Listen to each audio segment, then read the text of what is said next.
Hello, Ladislas Maurice from thewanderinginvestor.com. So today I'm with Pierre Ollier, who is an investor in French real estate. Pierre, how are you? Yeah, very good, thanks. Good, cool. So Pierre has a whole YouTube channel focusing on French real estate.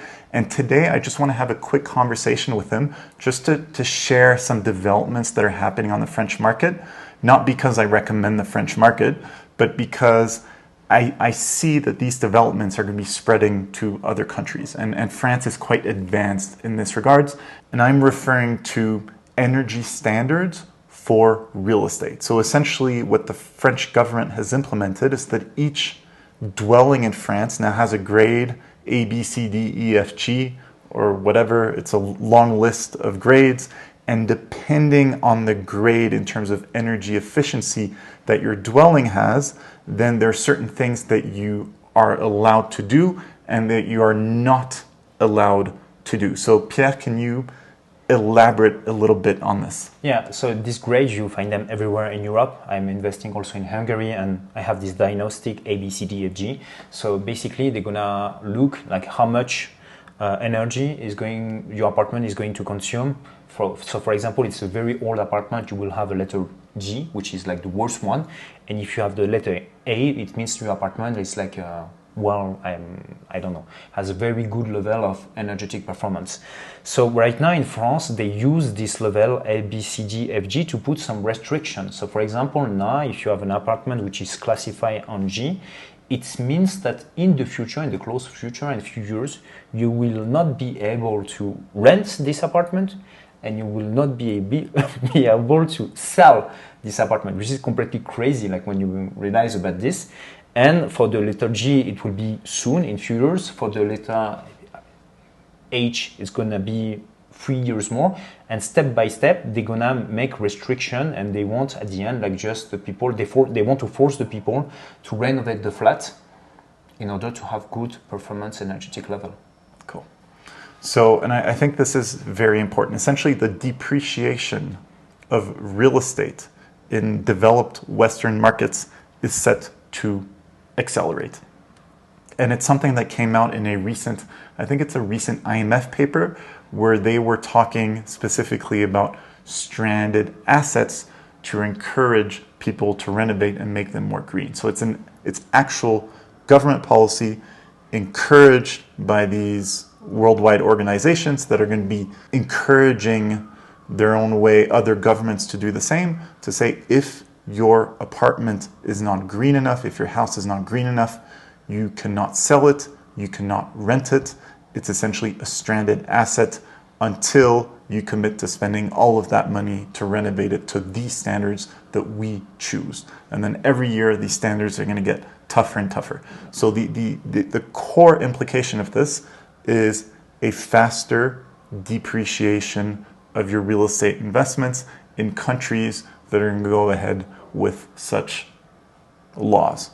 Yeah, and you have it not just in real estate. Like for example, I was in France for Christmas, and on the 1st January, now you need to use a sticker and for your car. And if your car is not classified A, B, or C, you cannot enter in the city center because they consider that your car make too much pollution. So basically, you cannot even drive your car.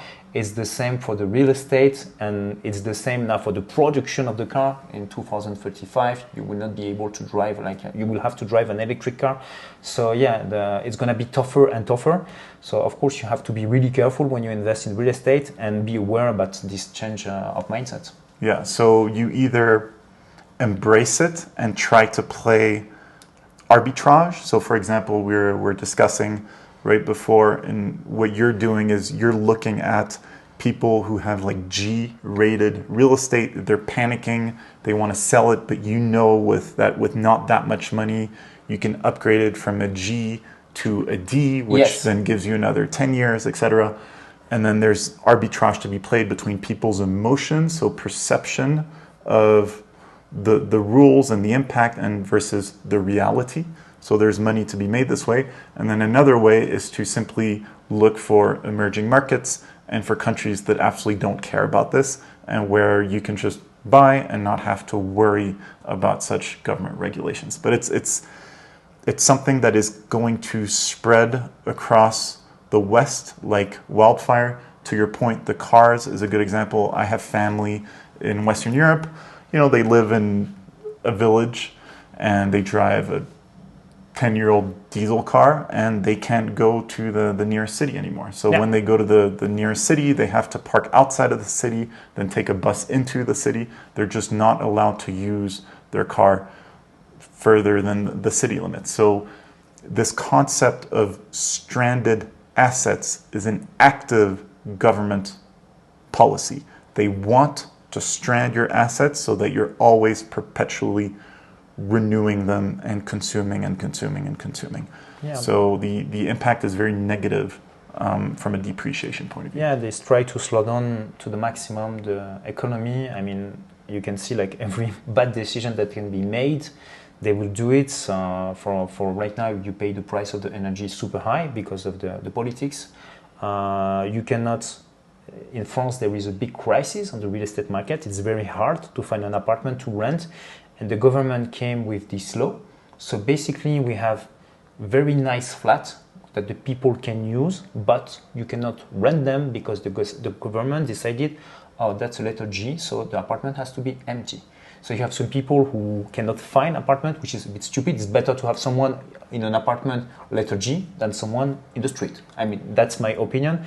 After, when you are an investor like me, of course, you take advantage of that because Ladislas was saying it. Like, basically, I take apartments which are letter G, and if I can correct the problem for, let's say, 10,000 euro, for me, I would just buy the flat. I will negotiate like the price like really, really low, and I will make a profit on that and sell the apartment later on the letter E or T.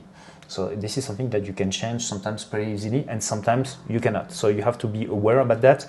Basically, if you have to make the isolation from outside of the wall, it means like you need to make a collective decision from the building, and if the people vote against this decision, basically you will not be able to correct this problem. So I just choose apartment where I can fix the problem and I make money. I take advantage of that because the people are literally panicking. But of course you have to be careful because it's a dangerous game, because the rule can change very fast, and this came in 1-2 years. Like they put these rules and the market changed. So you don't know what will be in the future. So always diversify, and when you invest in real estate and when you invest your money, of course. Cool. And again, it's the key concept of stranded assets. Governments want to strand your assets. So it's a new factor that you have to take into account whenever you make a purchase, whether it be a car or an apartment or whatever.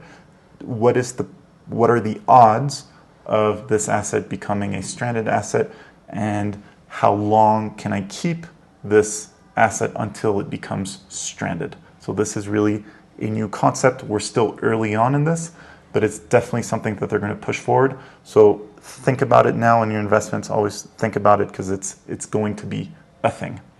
Great. So Pierre, thank you very much. If you speak French, Pierre has a really good channel, a really good French YouTube channel. The link is below. Yeah. Thank you. You can go to my website, thewanderinginvestor.com, and sign up to the private list. It's entirely free. This way you will be getting insider information as I travel around the world looking for opportunities. Lastly, feel free to follow me on Instagram at The Wandering Investor. I look forward to hearing from you.